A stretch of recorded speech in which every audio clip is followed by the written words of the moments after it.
plenty concepts here. So hope you guys are ready. Hope you guys are ready. So because we are beginning. Let me drink some water.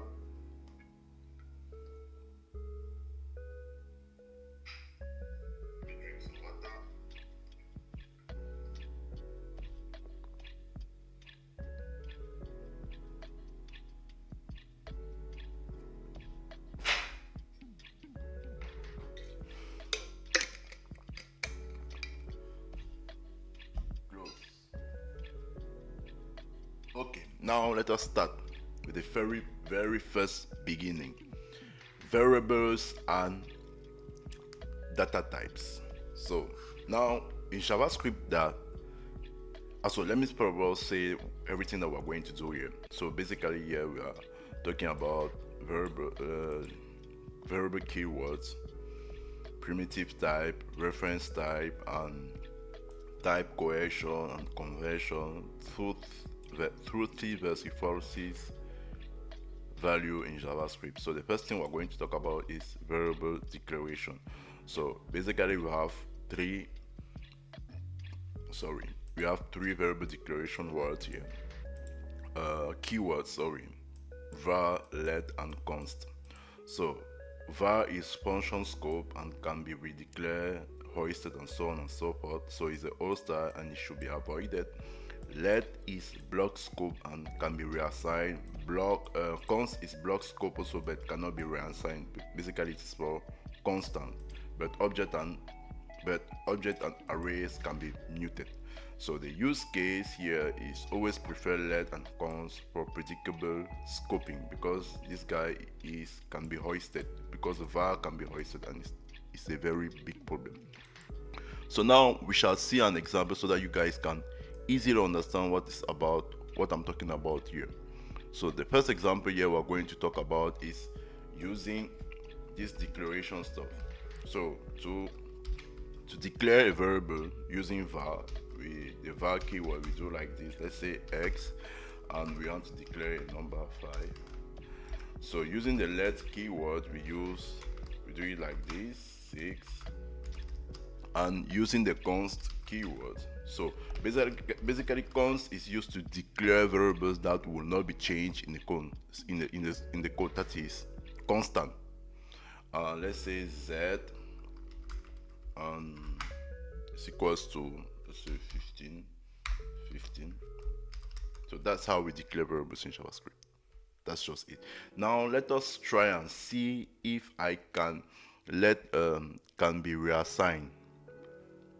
As I said here, the first thing, if I do like this, 6, and change it instead to 7, and close it, and let me lock the thing, and it will be y. Yeah, let me save it, run the code very fast. I'll be 7. Yes, it can be reassigned. And that's even now. Let's see if z, the one that was declared with the keyword const, can be reassigned. Let me try it. Something like z is equals to 8. Let me remove this guy and put z here and see something. If you guys see very well, we have an error, a type error, assignment to constant variable. So every time that you want to declare a constant in JavaScript, you use the const keyword, and the particularity here is that const cannot be reassigned. I hope that I'm clear with that. So now let's go now to the var keyword. I have to say some things again here about the function scope and the fact that it can be redeclared and hoisted, and we shall even talk about that more in details in the next section. So now let's say, for example, we have an if statement. Let me close this guy. We have an if statement, and this if statement the condition is always true, and in that condition, in the if statement, we want to declare two variables, one with var and one with let. So var a equals to z say I am var, and let's say now b is equals to I am let. Does it. So now what I want to show you guys is this property of function scope and block scope. So basically block scope is when it just simply means that we cannot access this variable if we are outside this block. So the block is between these two brackets, and function scope means that we can access the variable even though we are not inside the block. So we shall see that in detail. So let me try and show you guys something. Console log a, you guys will see that we can, let me delete this guy again and run it. So you guys see that we have access to the variable because we have I am var here. So let's try and have access to the variable that was b, that was declared with the keyword let. So if we do that, we have something like b, save it, and you guys will see that we shall have a reference error because let, any variable that is declared with let is block scope. That is, we can only have access to that variable within this block or within a specific block. And you guys see here that we have a reference error. B is not defined because that's how it's working. So because B is only defined inside this block and let is having the property of block scope. That's what I wanted to talk about. That's basically everything you have to know about this var, let, and const keyword that has been used to declare variables. So now let's go to the next part. Now we're going to talk about primitive types and reference type. So basically there are data types in JavaScript. So primitive type are usually immutable and stored by values. So immutable means that we cannot modify it at will. So what you have to know here is that in JavaScript there are several types of primitive type, namely string, number, boolean, and so on and so forth. So for example, here's how a string looks like. Let's say name. A string is, for example, Alen. Let's say Alen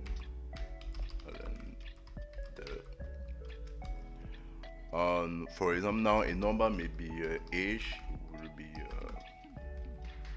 let's say 26.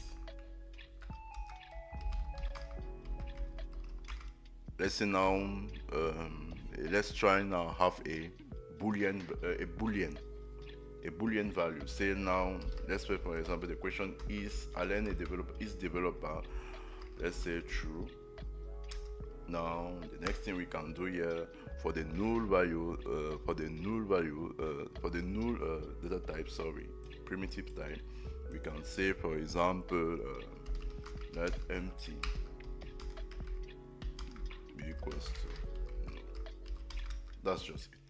So now for the undefined simply means unknown. That is, so that's basically the difference between undefined and null. Null means that it does not exist, and undefined means unknown. So you have to make sure that you understand it because it's sometimes tricky. So that's it. And for the next thing we're going to talk about is this symbol and big integer. So this how basically they look like. So let's say for example you have an ID and you just call the constructor or the class name symbol, and in it you is giving your ID. That's just it. So basically it is a unique ID. So now the next one is for example big integer. So big integer, you can use it for maybe if you are doing some math or some analysis. It's very interesting to use that. So big integer will be like let me write any type of number, and at the end, the particularity here is that at the end we have an n sign, and it's very important to put it the n at the end of the number so that tells JavaScript that we are dealing with big integers. So that's basically all the primitive data type that exists in JavaScript. Now let us move on to reference data type. And here we speak about objects, arrays, functions. And the use case here is explain why changes to array affect copying. Sorry, we don't. I will explain that later. So makes underline it. So I'll explain that later. So let's first of all see how. Let's look at the syntax of an object, array, and a function. So how does an array looks like? So what is the syntax of an array? So since we are talking about declaration, we shall use either one of these keywords, either let, const, or var. But basically, usually we don't use var. So either let or const. So let's use let. Open the variable and declare first. So this our first array. Say 1, 2, 3. That's it. So that's how we declare an array. So now let's declare an object in JavaScript. So we'll say let first object.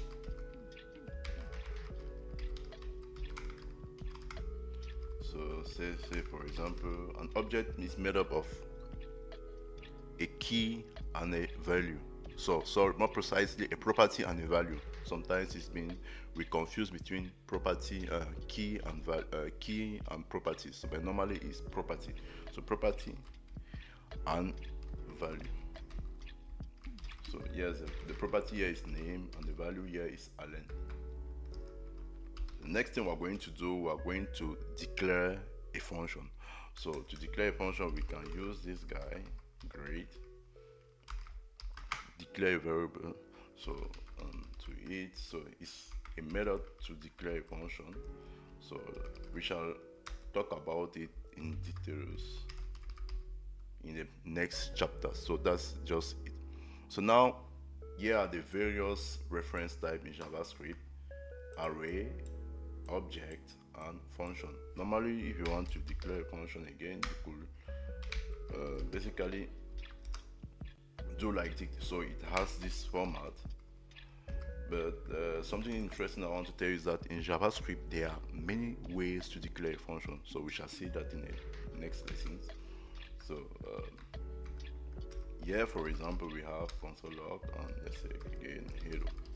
That's it. So now we were talking about this use case, and I'll try and explain why changes to the array or objects affects the copy. So let's say, for example, let me delete this guy.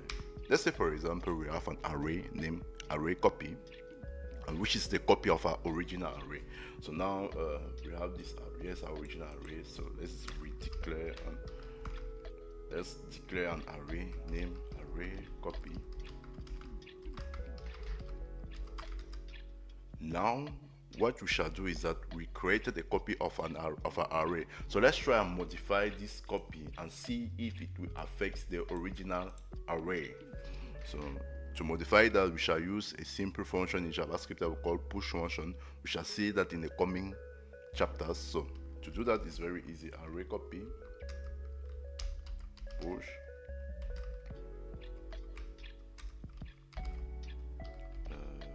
let's say we shall push. So basically what this function does is that it adds a new element to the array. So it will add the element 4 to this array, to the copy, let's say like this. And here what we want to investigate is that we want to check whether the copy, if changes of an array affects the copy. So let's say like this. So now let us try and console log the solution, the array copy first. Then now let us try and console log the original array and see if it has been affected. As you guys can see, here is it. So let me just try, just so that this can understand better. Say, let's say copy here. write some strings so that we can understand better. Copy original.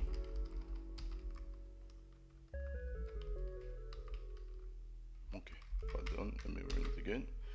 So you guys can see that the copy and the original array are the same, which means that the changes that you do on this copy array affects also the original array. So both point to the same reference. So both array are stored in the same memory, let's say like that. That's a very important concept to understand. So that was all about reference type. So we saw what is an array, we saw what is an object, and we saw what a function was. So let me put it back that thing here. The syntax of a function. So now the next important part that we're going to talk about is type coercion and conversion. So in JavaScript auto-convert types in some cases. Coercion, you can also explicitly convert types. That's what we call conversion. So now to understand that, I will show you guys an example. So type coercion simply means that we take a data type and convert it into another data type. That's just it. And type convention is like doing the same thing, but you are the person doing it. And type coercion is being done by JavaScript. So now let us try and see an example of type coercion. So let's say we have a console log. We shall have, for example, 2. Let's say we have a string 5, and we want to add them together. And we have also this integer 2. And the next example here we shall do is we shall take the same string, as you can see, and instead subtract it this time. So minus 2, and we shall try and see the different results. So let me do this time and see. So eventually here we have 52 and here we have 3. So what happened here is what we call type coercion. So the first example here is that we had the one operand was a string, and the other operand was an integer. So what happened is that JavaScript performed what we call string concatenation. That is, it assumes string concatenation, which simply means that you take 2 strings and join them together. So you take the first string and second string and join them together. So what it simply means is that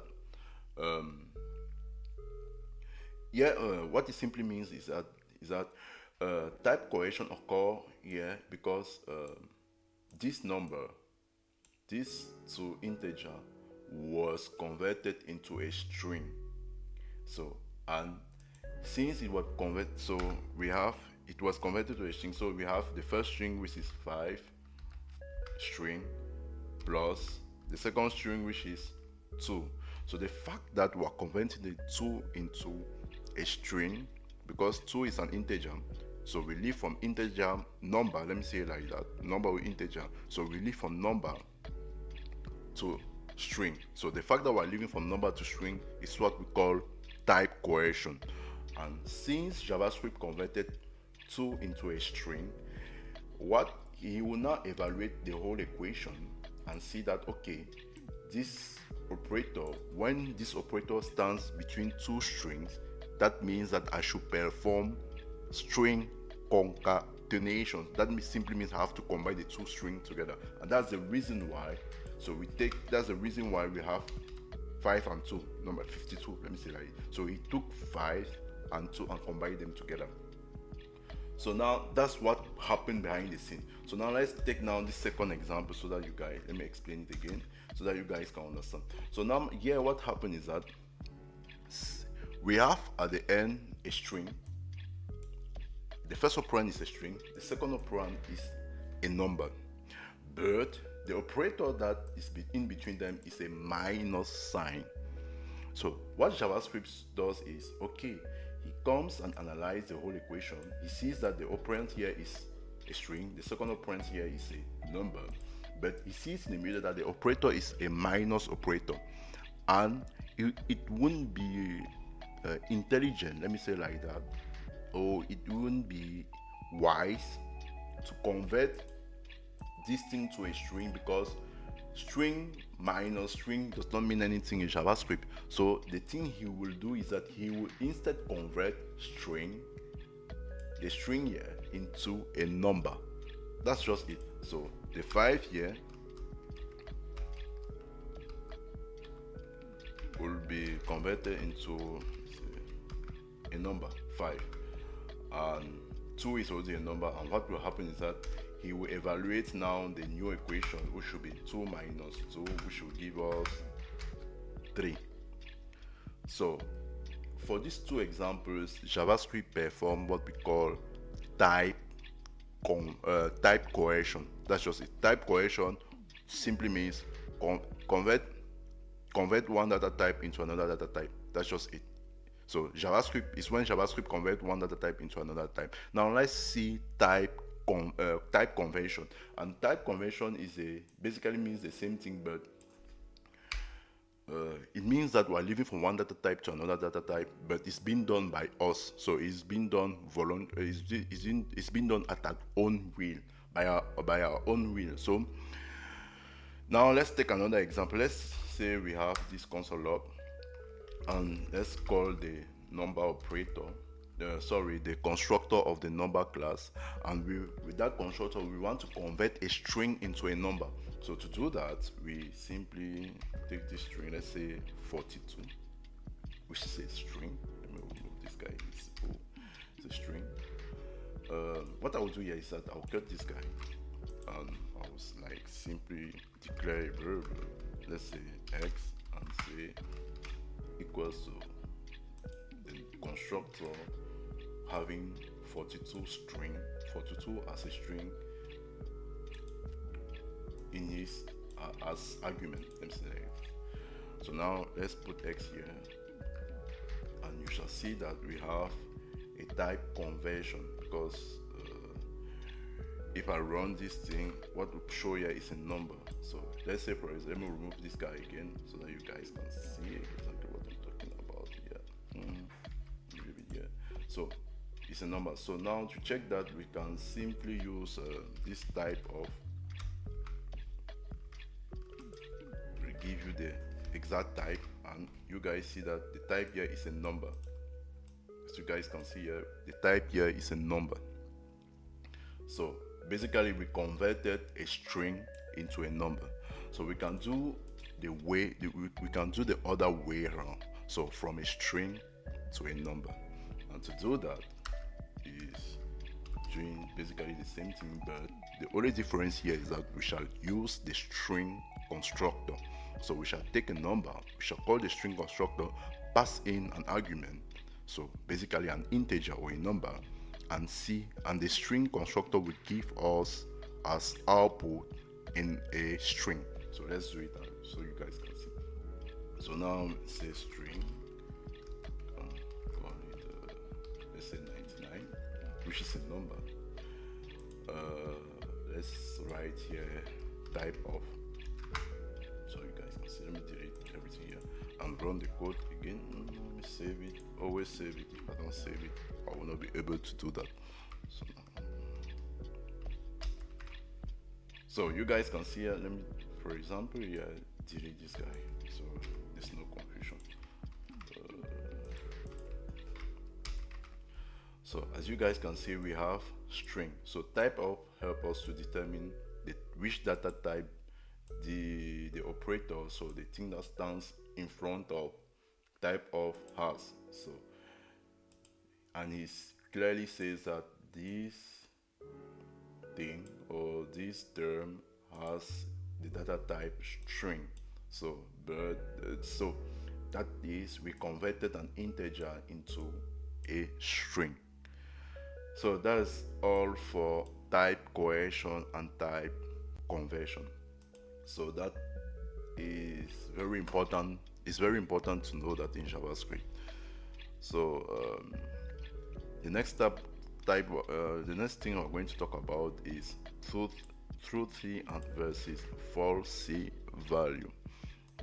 So it's very easy to understand here. You see, just know that in JavaScript there are some terms or keywords that are falsy value and the other are truthy value. That is, they are always true and they are always false. Example of falsy value, we have false, zero, empty string, null, undefined, and not a number. And everything else is a truthy value. So how do we know whether something is a truthy value or a falsy value? So you just learn them by heart. And so I'll show you guys a simple example or a test so that we know. That helps us a little bit to identify which value is truthy or falsy. Let's say we have an if statement and inside it we want to log this message that says I am full truthy. So now for sure, if I send in a truthy value inside here, it will return this guy. So let me say, for example, let me start with true.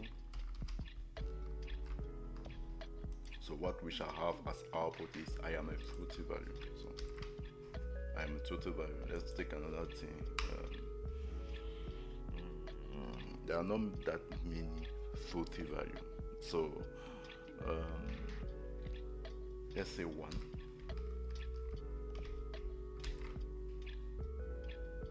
I am a truthy value. So now let me try instead with this falsy value. Let's say empty string. Let me try an help statement. I just say I am falsy. So let me run again, and you guys will see that. Let me delete this guys. Let me empty the thing here. Terminal the output. You guys will see that I am falsy because empty string is falsy. If I put in 0,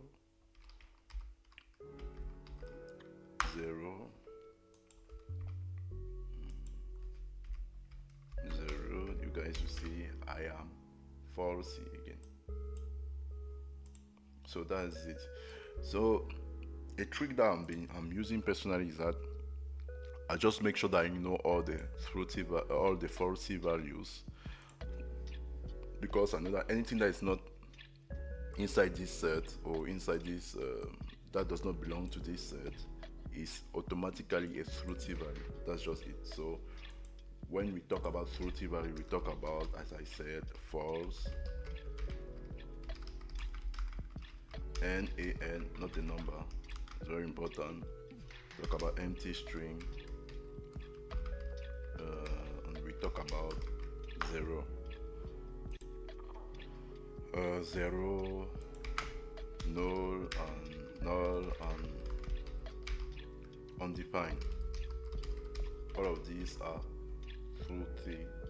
All of these are falsy values. So you guys can personally test it here on your code editor so that you guys will understand. So actually now we are done with the first section, which is about variables and data types. So basically the foundation. So we have already spoken about 5 JavaScript concepts. We shall move on to the next section, and before that I shall take some question in the chat if there is any before going to the next section, next chapter. So now there is no question. For now there's no question. So the next thing I'm going to do is move on to the next part. You guys should give me a minute.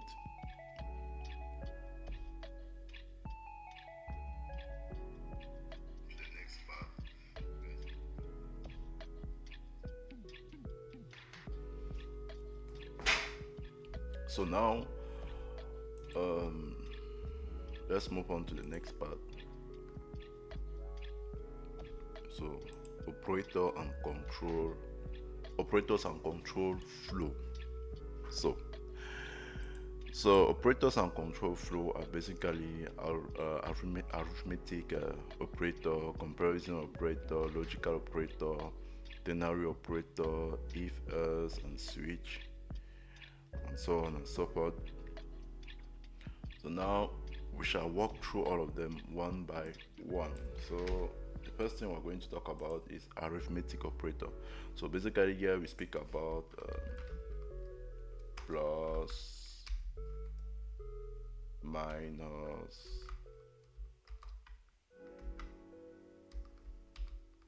this, and division. So basically talk about basic mark operation and this particular sign, which is the percentage sign. But here we use it to have the remainder of a division. So let me show you guys an example so you guys can understand very well. So now let's say, for example, we declare we have two numbers, x and let's say 10, and we have another number y, let's say 11, or let's say 5. No, let's take an odd number, maybe 3. Yeah. So now we shall do the first operation. Let's say addition. Let's say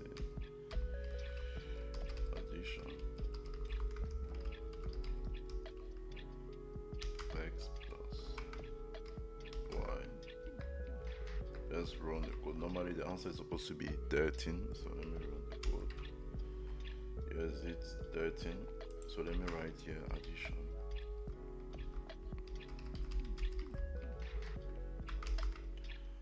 So now let's go on to the next part.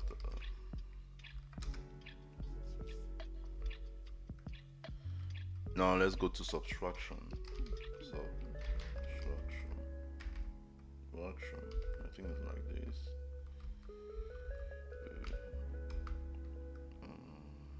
X minus y. The next part is multiplication.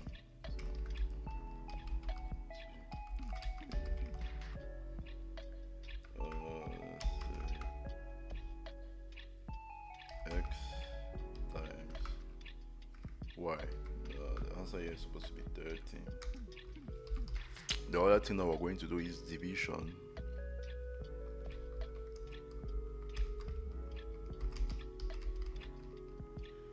Let's say now x divided by x, y, and the last thing here is the percentage symbol, or what we call modulo, because the modulo gives us the rest of the division. So let's say I call it modulo. Or rest division. Let's say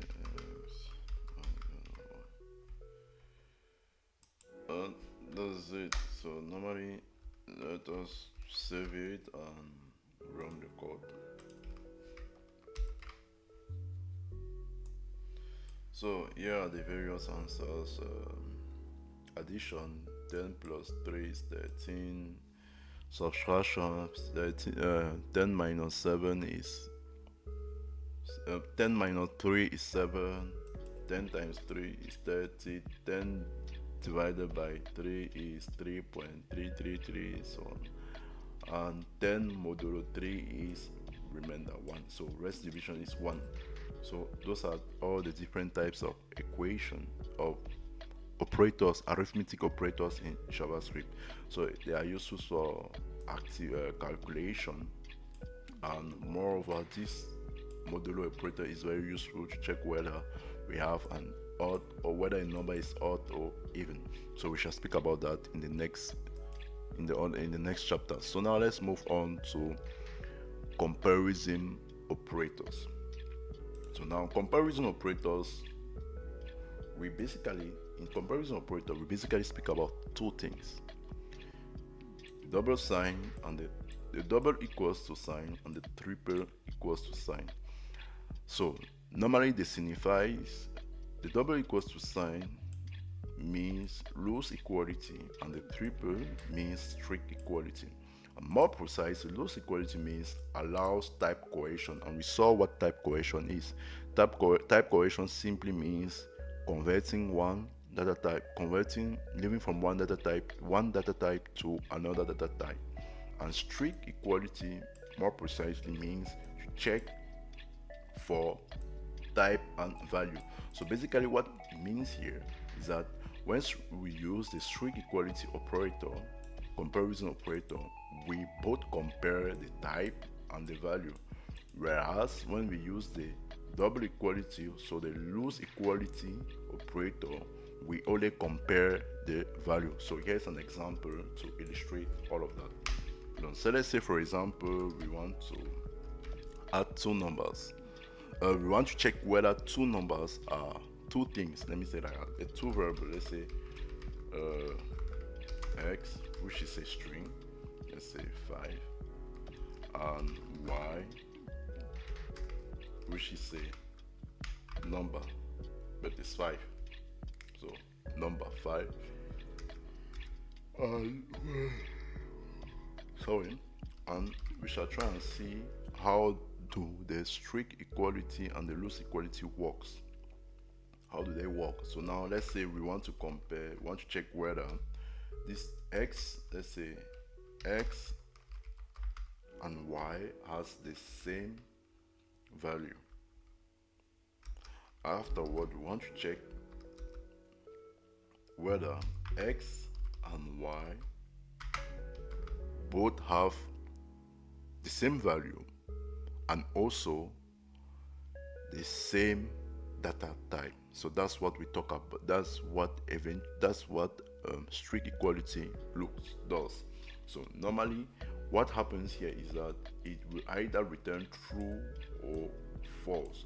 So for example, if this condition is true, that is x and y have the same data type and the same value, we shall have true here. And if it's not true, we shall have insert false. And here basically, as you guys can see, based on what we already know, we know that x and y have the same value but different data types. So here we shall have true as result, and here we shall have false as result. So let us try and run the code and see if there's something interesting. So as you guys can see, let me put some writing here so that we may understand keenly. So loose equality and strict equality.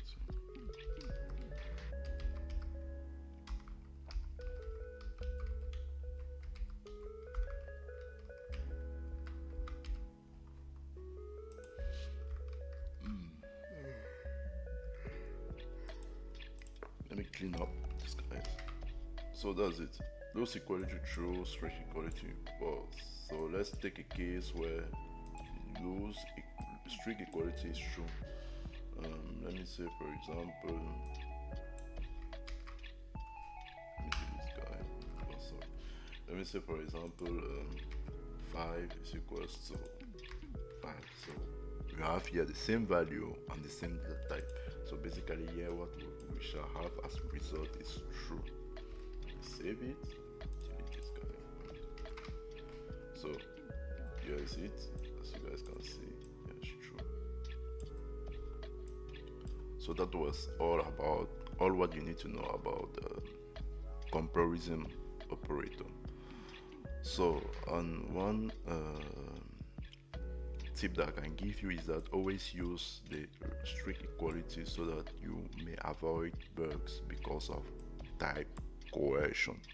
It's very important, and you have to know that these things are not that intuitive. So the next thing we're going to look at is logical operators, and here we basically speak of and or and negation for you those guys who know, who have done logic in the university or in the college. So basically in the logical operator we have three items, three terms. We have the and, yeah, we have the or, yeah, and we have the not. So the and returns true if all conditions are true. The or returns true if at least one condition is true, and the not negates a value. So combine use case here is combine multiple condition if statements. So here, for example, if you want to combine multiple conditions in an if statement, you may use this operator. So let me show you guys an example to portray how these guys work and show you guys the exact syntax. So now let's say, for example, we have two variables. The first variable is login. That just means that someone has logged in on a website or something like that, and let us set it to true. So it's a boolean variable. The second variable here is admin, so to check whether the person that has logged in is an admin. So is admin, let's set it to false.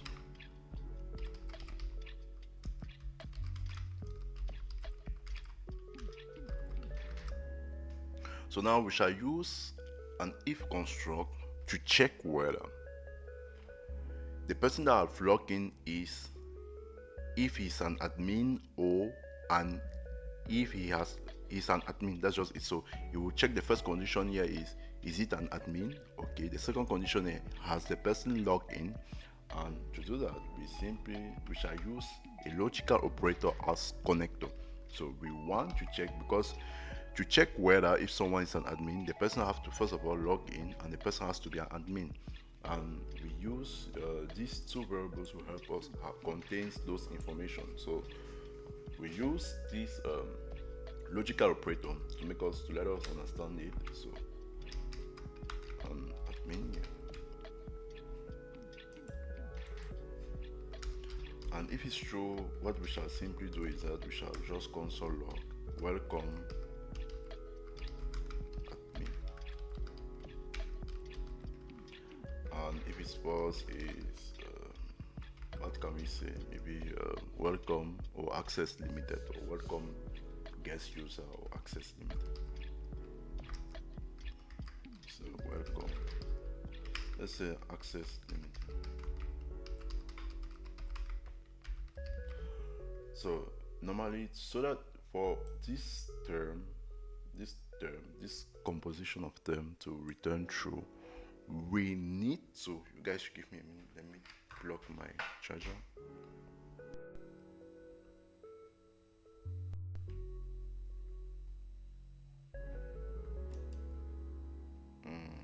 I have some problem here.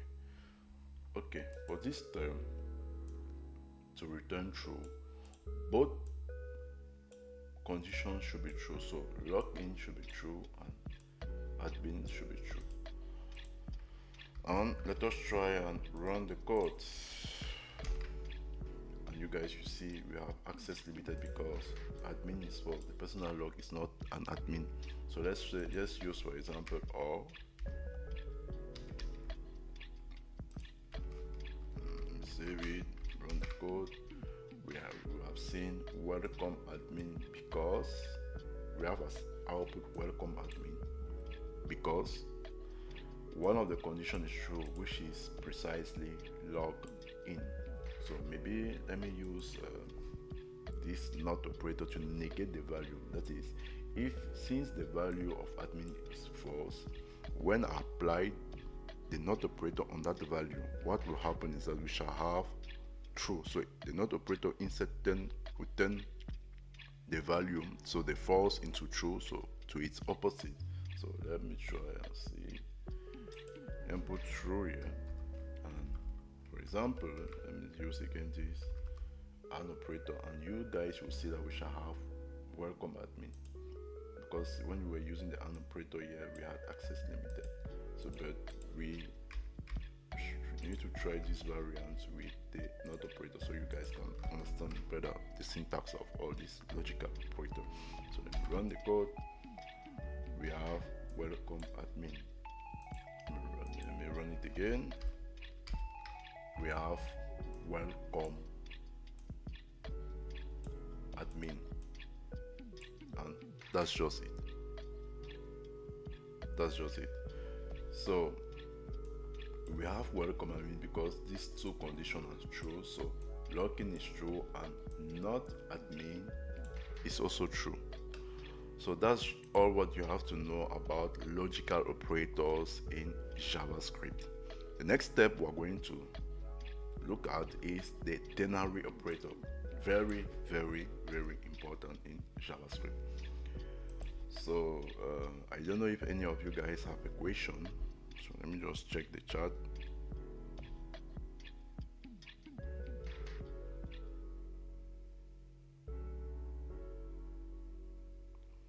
Okay, there is.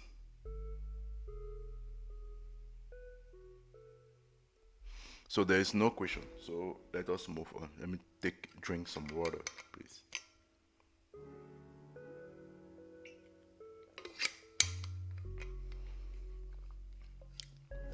Okay, now the next thing we're going to talk about is ternary operator. So it is an operator in JavaScript. That's all what you have to know. So the next thing the other thing you have to do that it is a shorthand for if, else, construct, or statement.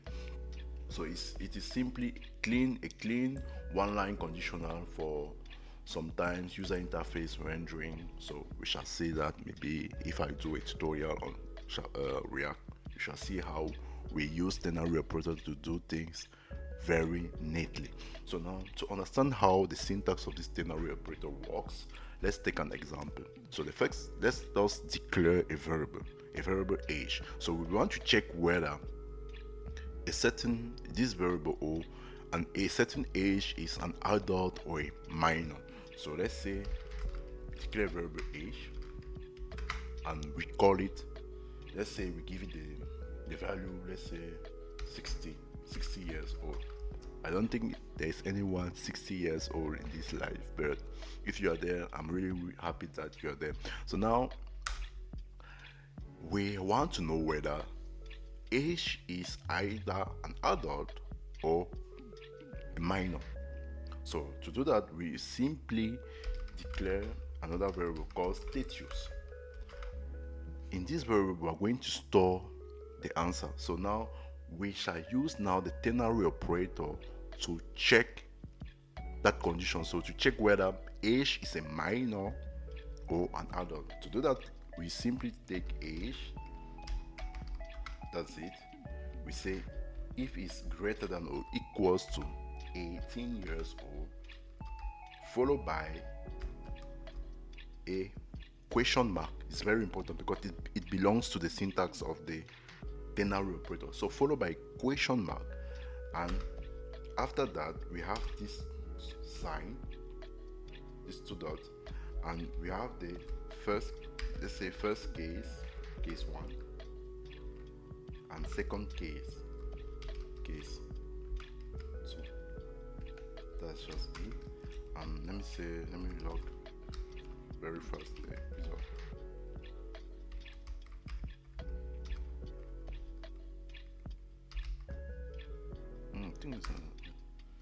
So that's it.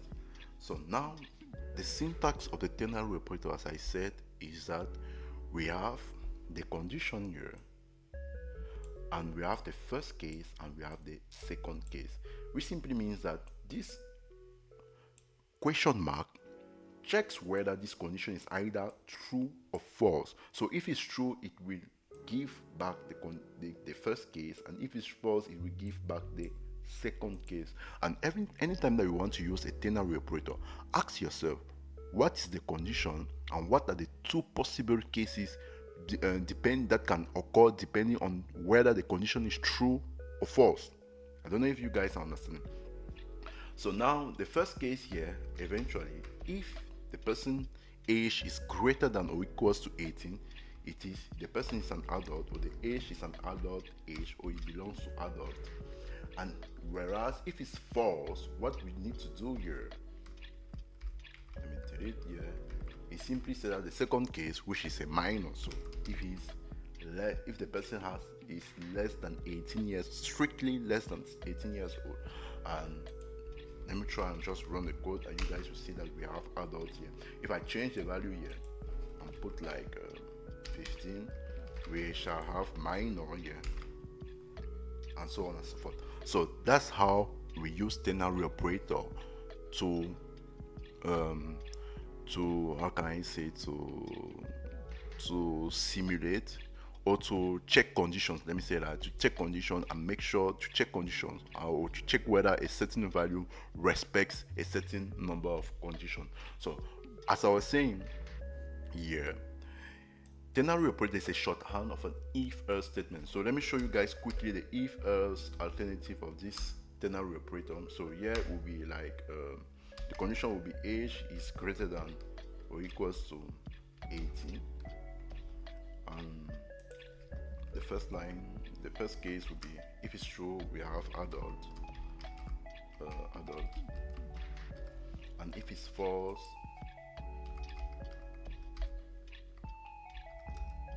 we have minor. That's just it. So, but now the difference here is simply that the if statement is longer than the ternary operator. So for just a simple condition, we don't need to write so many lines of code. So we may simply use this ternary operator, and it's very, very useful. So that's all about ternary operator. The next thing we're going to talk about is if, else, and switch statement. So eventually you have to know that ternary operator will not replace if else statement in every cases. Eventually there are more complex if operators. There are more complex cases where we need to use if else operator. So cases where there are multiple conditions, and in those cases, if we try and use ternary operator, we make it so it may get a little bit confusing. So now let me go now to explain what is if else statement and the switch statement. So the if else statement check multiple conditions, and the switch statement it checks also multiple conditions, but it's better when checking many exact matches. So use case here is if else statement is for ranges and switch is for discrete values or discrete cases. Let me say that. So now let's take an example to illustrate all of that. So now let's start with the if else statement. So if else statement, and the other alternative is with, let me say, switch statement. Let me say switch statement. So what we shall do here, we shall try and simulate the car circulation. Car, I think that's correct. Yeah. So for example, when you're on the road, you have this red light, green light, and stuff. I've forgotten the name. So if someone knows the name, he can just tell me in the chat. So now, what I will do is that I will declare a variable red. So I will declare a color red.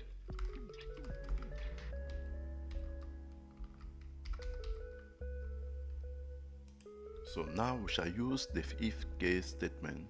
If else statement to check whether a car should stop or go or instead wait. So the first condition here is to check the first condition is to check whether color is equals to red, because red means tells us to stop. So I will go under it. I will just like console log say stop. Else if is else if to giving another condition, if the color is green, is equals to green. Note that here, what is what to notice that we use the strict equality. So else if the color is green, we use the we tell the car to go, and the last else construct is if the color is neither red nor green, we want to tell the car to wait. So normally it's orange. Wait. And since we know that our color is green, normally what will happen here is that we shall have console log stop as output. So let me run the code. Yeah, yes, it's stop as output. And if we change the color here to, let me say, green, we shall have green, we shall have go as output. And if we change the color to, so let's say for we have an empty string, or let's say orange,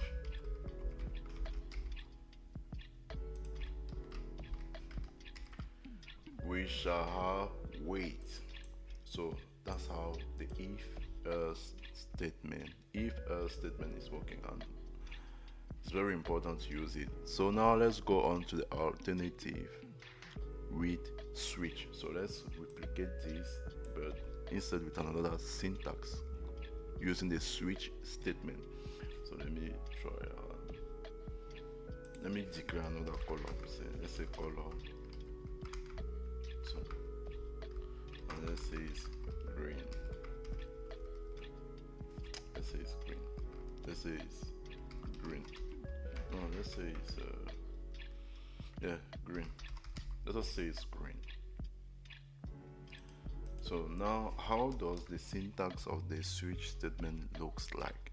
The first thing you have to do is write the keyword switch statement, then parentheses, and in it you give in a parameter, and the parameter, it is the condition that we have to check. That's just it. So the condition we want to check is color.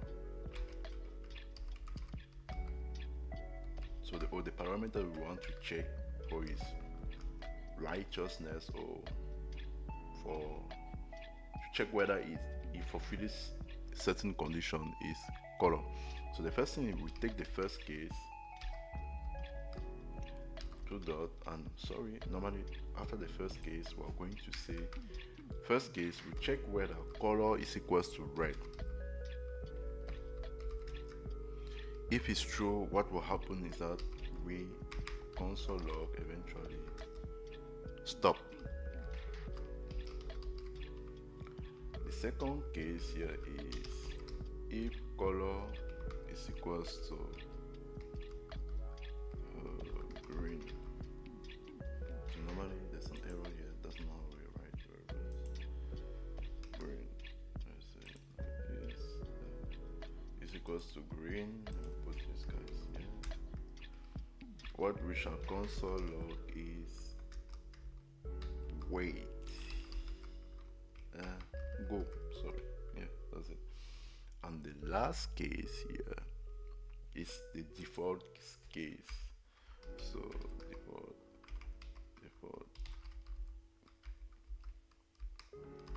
So now default case, there's nothing to check. We just have its default case is just to say that it just says that all these other condition does not match. Also there were no match.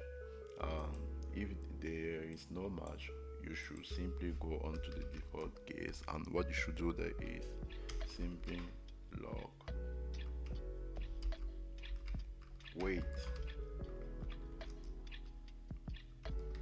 wait, don't go. So now let us run the code. This guy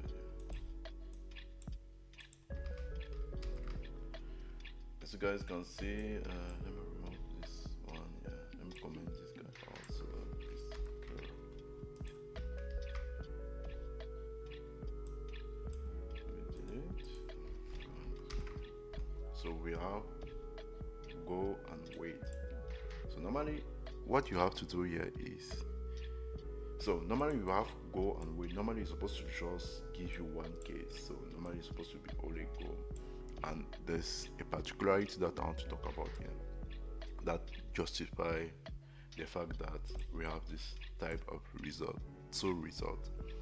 So here at the end of all these cases, and at the last case and before the default case, we need to introduce a very important keyword that we call break.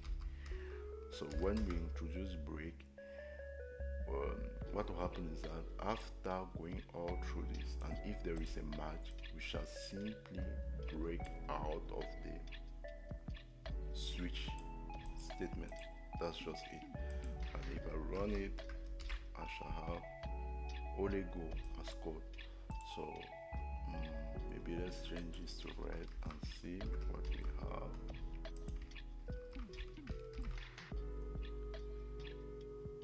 Go and stop. So now we should also introduce it here, so you guys can understand. Save, and I think now we shall have stop only. That's it. So the break statement simply says that okay, if when JavaScript evaluating the switch statement, if the case is this case with red, so the color is equals to red, you should console log stop and break out of the switch statement. So that's basically everything you have to know about switch statement. So in this chapter of operator and control flow, we learn about arithmetic operators, comparison operators, logical operators, ternary operators, and if else and switch statement. So that's everything you need to know about operators and control flow. So let me check if any of you guys have a question. Okay, no question. Now what we shall do here is move on to the next chapter, which is functions. Hope you guys are enjoying the live. So function. So can someone tell me what a function is in the chat, if anyone is there?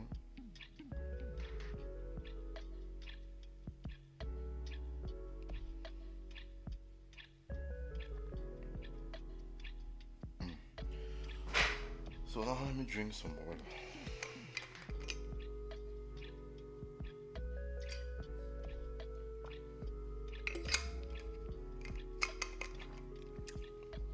So for this chapter, we're going to talk about functions. And more precisely, we're going to talk about function declaration, versus function expression. We're going to talk about arrow functions, default parameters, rest parameter, and higher order functions. So now the first question is, don't forget guys, if any of you guys have a question or anything to ask about the live and so on and so forth, just write a comment below. Just write a chat below and I'll answer to your questions. So now let us go to the first part, which is function declaration versus function expression.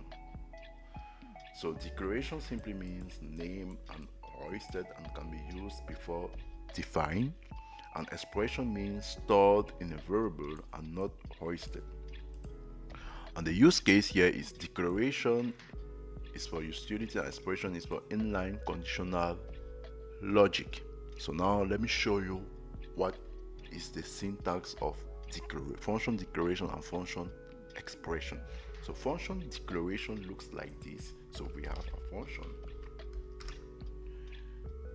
with a keyword function. We have the keyword function, we have the name of the function, we have the possibility to have the parameter of the function, and after that we have the body of the function. So let's name our function greet. Personally, I don't want any parameter in the function, so I remove it. So what we shall do here is log in, for example, hello guys, welcome. Welcome. That's it. So this is what we call function declaration. So we have a body, we have a name, we have parameters, and we have the keyword. So when we run this function, or when we call the function, what will happen is that we shall run the code that's inside this body, so the body of the function. And to call a function is very easy, which is simply write the name of the function, greet, and call it like this. That's just it. So if we had a parameter, we could call it with a parameter, let's say something like this, but we have no parameter, and we shall see how to call function with parameters in the other chapters. So let us try and run the code, and you guys at the end, you guys will see that we have hello guys, welcome. So we call the function and we ran it, so it just ran and went out to output these strings, hello guys and welcome. So now we're going to see what we call function expression. So just know that for function expression are stored in variables and they are not hoisted. We're going to speak about hoisting in another chapter, so just stay tuned. So because I'll explain in another chapter. So function expression looks like this. Function expression looks like this. So the first thing we do is we declare a variable. The second thing we do, we declare a function and its body. So now to do that, let's say we want to create a function that says hi. So we first of all declare the variable const, the name of the variable hi, followed by the function keyword, and we have a parenthesis. So parenthesis here is for the parameter, so you can add any parameter if you want. And we have the body of the function, and in the body we want to console log the statement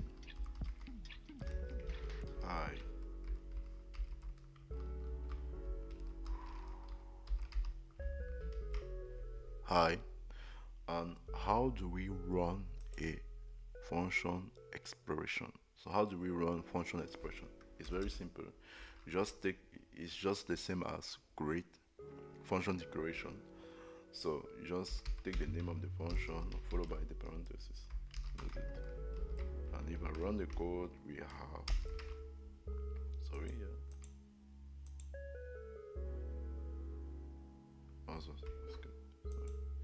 there was an error. So if I run the code, we shall have hello guys, and we have hi.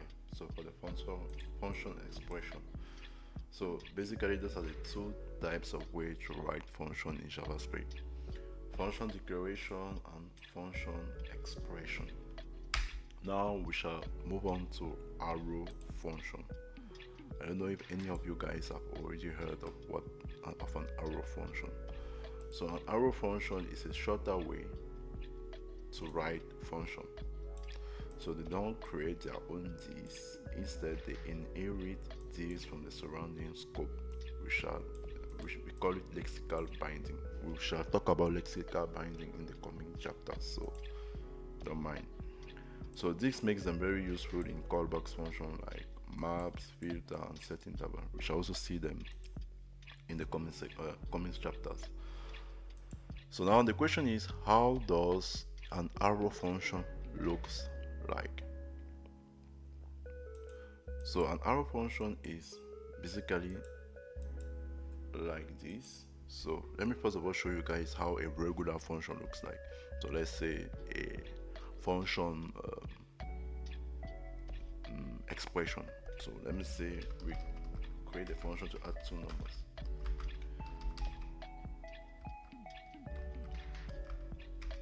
And that function we have, function takes two parameters, so the two numbers to be added, and we get in block. So now what will happen is that we shall return a plus b. So don't forget that we saw already what this addition operator does in JavaScript. So that's it. So that's how a regular function looks like. So a regular function.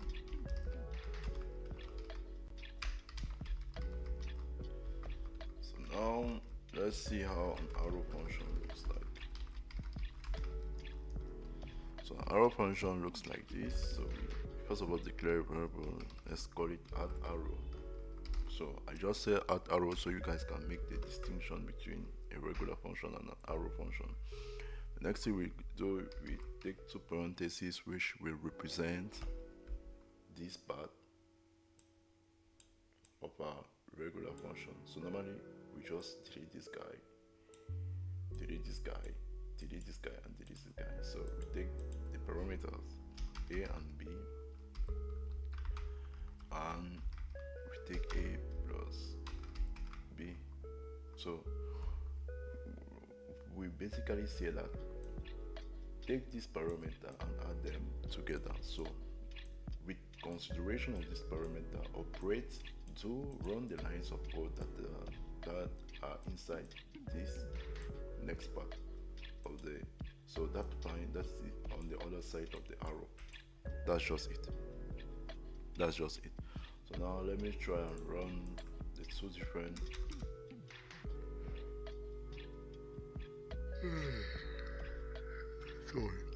let me try and run the two different types of function. So the regular function and the arrow function. So now let's say regular function.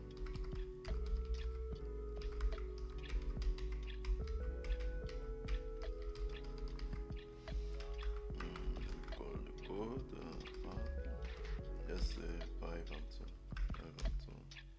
So the answer is normally that's 5 and 2. So the answer is normally supposed to be 7.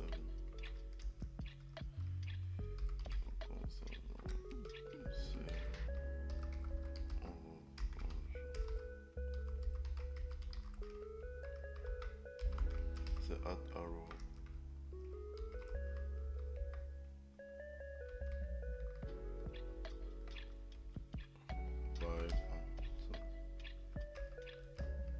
you guys will see that we shall have the same result.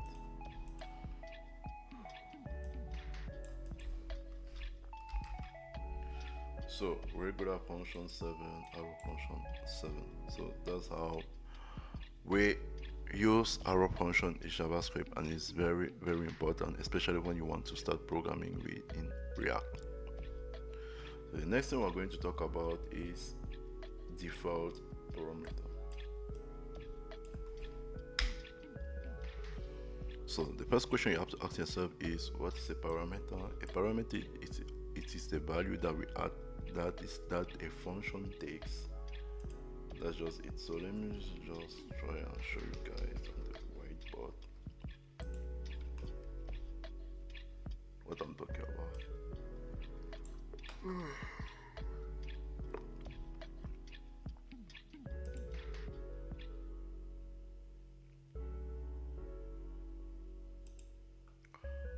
So let's say, for example, this is a function. We have a box that represents the function. So here the input, a and b, is what we call the parameter, and the output is what we call the return value or the result. So that's what I'm talking about. So now when we speak about default parameter, which basically means that we want to set a default value to the parameters of a function. So the use case here is simply to avoid undefined errors when no arguments are passed. So you can set default values for parameters, and I will show you guys how to do it. So now we shall go back to our greet function. So to do that, we shall use the regular expression. So greet function.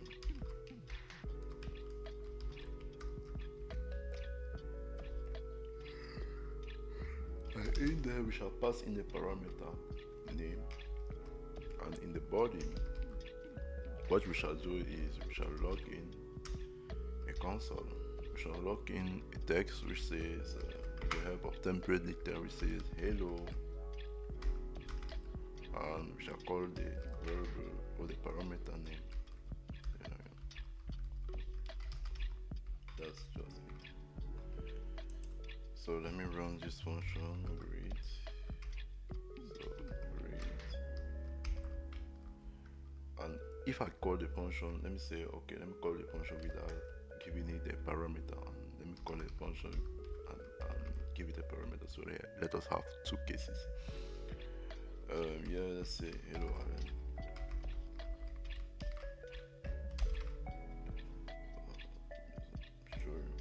Here's it. We have hello undefined and hello Alen. So we use this portrays the reason why we default parameters was created. So we use default parameters to avoid undefined errors like this guy when no argument is passed. So here this case was with no argument. So nothing was being given to the, so no input was being given to the function. So basically we have here 0 input and we expected him to produce something. So that's why it gave us undefined. So now how does the syntax of default parameter looks like?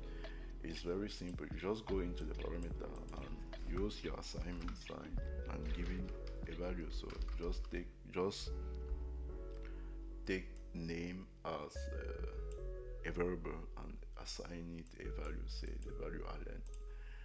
And whenever we have no argument, we shall have greet hello Alen, and if we have an argument, the function shall use the argument being given. Let's say hello. I don't know if anybody is watching the live, so let me see. So no one is watching the live. It has only one person. Okay, no problem. Let's say hello. I'm in lack of names.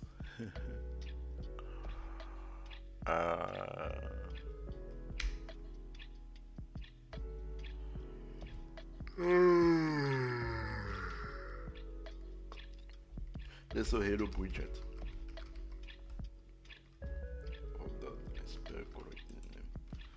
So now if I run back this code, what should we have is hello Alen and hello Bridget. Hello Alen because it's a default parameter. And normally when you're coding, for example, a website, what you use basically is, for example, guest. So hello guest. When there's no parameter, no argument, sorry. So hello guest and hello Bridget. So that's how default parameter works. So now let us continue with the next thing here, which is rest parameter. So rest parameter simply says it collects multiple arguments into an array. The use case is function with flexible number of output. So I'll explain that to you guys. So now what happens here is that you have to understand that rest operator just help us to take the parameter help us to take the argument and separate it into different arguments. I don't know if you guys understand it. So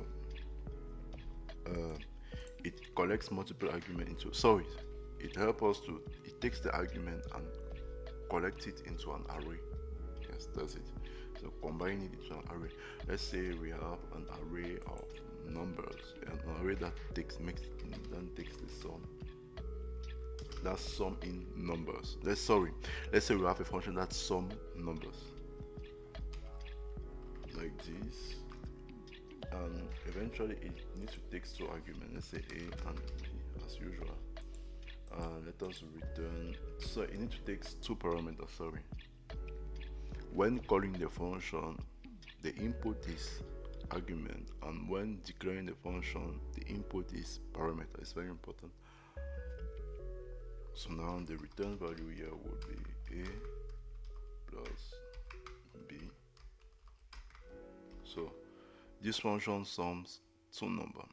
So now let's say, for example, we want to sum many numbers, thousands of, let's say, a bunch of numbers. So let me try, for example, to log the result of the function. So let me call the function sum a, sorry, with the argument 1 and 2. So now if I run the code, we shall have 3 because 1 plus 2 is 3. So now let's say we want to add many numbers. So that, let's say we want to add 2, 3, 4. If I do it like this, run the code, we shall still have 3 because the function didn't take in consideration 3 and 4. How to take in consideration 3 and 4? That's when we talk about rest operator. So to do that is very simple. We just delete all these guys. Use 3 dot which represent the rest operator here, which is the first part of the syntax, and then the other part is the name of the parameter numbers. So use the rest operator followed by the name of the parameter number. So 3 dot followed by the name of the parameter, and all that we call it the rest parameter. So now to add it, we want that all these numbers or all these arguments, we want them to be gathered in an array and to do, and it's been done with the help of this rest parameter. So it took all these numbers and put it inside an array. So now what will happen is that we shall simply try to add all the numbers in here. So I shall use this method, reduce method. So you guys should know mine. We shall discuss about it in the next chapter. So all what you have to know is that the reduce method helps us to sum every element in an array. That's just it. And to do that is we do like this, followed by what we want to do in the callback function. So a plus b, and we have our accumulator which starts at 0. So basically what happened here is that we shall have the sum of everything. So 10, 1 plus 2, 3 plus 3, 6 plus 4, 10. So we can do that because this reduce method works only with arrays. Works with arrays iterables, either arrays or object. So since the rest parameter help us to convert the given argument into one array, so basically here's how it looks like.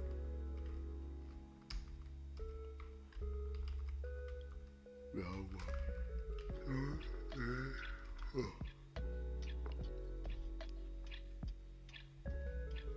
So that's how it looks like. The reduce method now takes the element of the array to run this code on them, and at the end we have this number 10. So that's how you use rest operator. So don't mind, we shall talk more deeply of how to use this reduce method and so on and so forth. So now let's move on to the next step, which is higher order function. So here we talk about maps, filter and reduce. So basis for map, filter and reduce, and functional programming.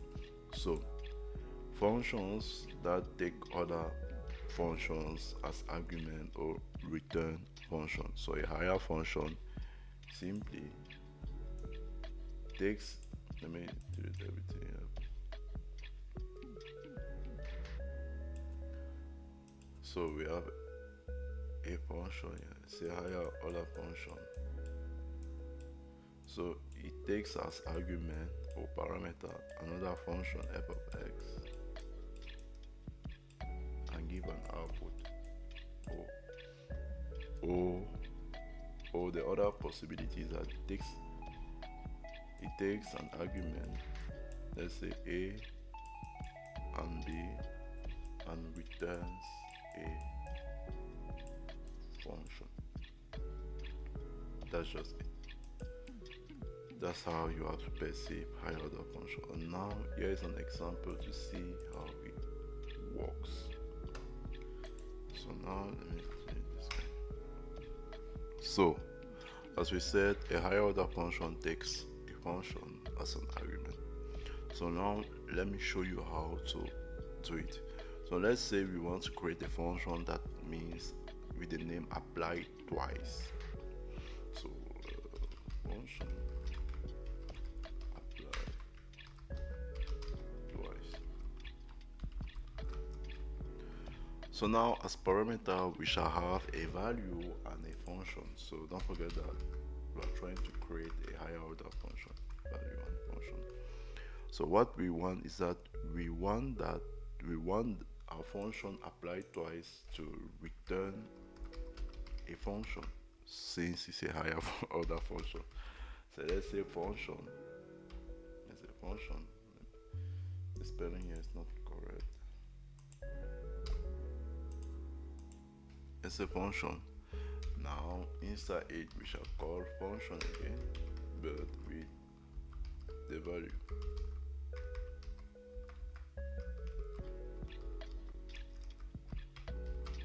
That's it. So now we shall create another arrow function to pass into our apply twice. So let's say const double. So an arrow function that will just take in a number, so take in an argument and double it. So we have x, give us the result will be x times 2.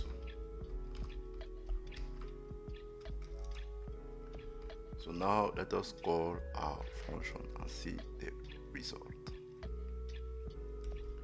So now what happened here is apply twice, and in it we pass in the function double followed by a value, so the value on which we want to apply twice, so on which we want to apply the function twice, let me say it like that. So we have our double and we have the value. So what will happen here is that we shall first of all run in the first function, apply double, which will take 5 and multiply it by 2, which will give us 10.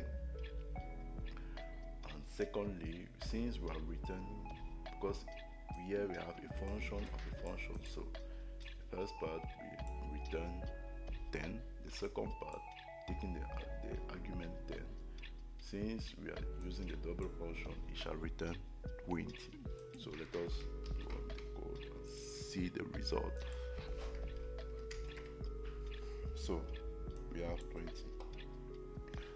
Basically, you will not, I have not personally not used it in Java.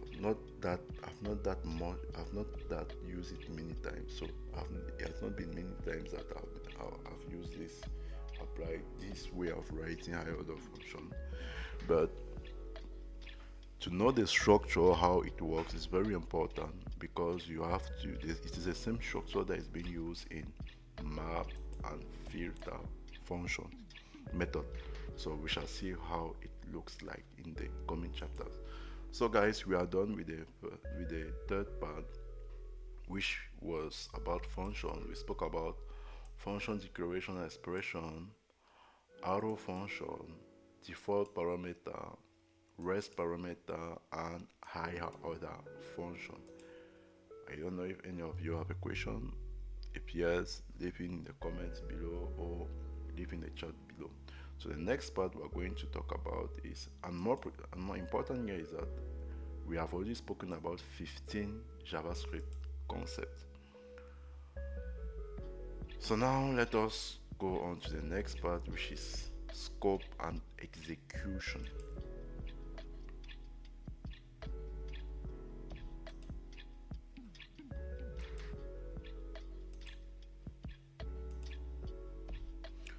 So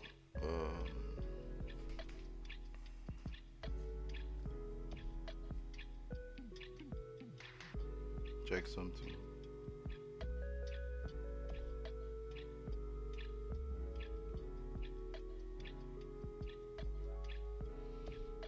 I have a problem with my internet connection.